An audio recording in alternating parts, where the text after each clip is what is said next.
భలే బాగుందమ్మా. దీనికోసం నేను ఎంత వెతికానో దొరకనే లేదు. నాకు ఇది కావాలమ్మా. తీసుకోమ్మా. అమ్మా ఈ ఫ్లవర్ వాజ్ ఎక్కడ తీసుకున్నావమ్మా? సంతలో తీసుకొచ్చాను. కూతురు వస్తుంది, 1-2 ఎక్స్ట్రా తీసుకురావాలని తెలీదా నీకు? నాన్న, మీ అల్లుడు గారు ఎప్పుడు మీ గురించి అడుగుతూనే ఉంటారు నాన్న. ఎందుకమ్మా? వరకట్న మొత్తం ఇచ్చేసాం కదా. పో నాన్న, ఎప్పుడు చూడు ఇంత పెద్ద ఎందుకు నాన్న మీకు? నా పేరు మీద రాసేయచ్చు కదా. నీ పేరు మీద రాసి మేము ఎక్కడికి పోవాలమ్మా? అయ్యో ఏం నాన్న అలా మాట్లాడుతున్నావు? నేను నీ కూతుర్ని. మీరు సంవత్సరం ఒకసారి మా ఇంటికి వస్తే 4 రోజులు మీకు అన్నం పెట్టలేదా నాన్న మీకు? తప్పు నీది కాదమ్మా, నిన్ను కన్నాం చూడు, అది మా తప్పు. నాన్న చెప్పడం మర్చిపోయాను, నీ మనవడు ఎప్పుడు తాత తాత అని ఎప్పుడు నీ గురించే కలవరిస్తూ ఉంటాడు నాన్న. బంగారం అమ్మా నా మనవడు. అదే బంగారాన్ని ఇక్కడ తీసుకొచ్చి పెడతాను. కాస్త డిగ్రీ వరకు చదివించాడు నాన్న.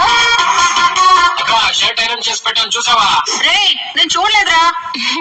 అదా మీ బావ ఫేవరెట్ కలరు, బామ్మర్ది గిఫ్ట్ గా ఉండని అని నేనే తీసుకున్నాను.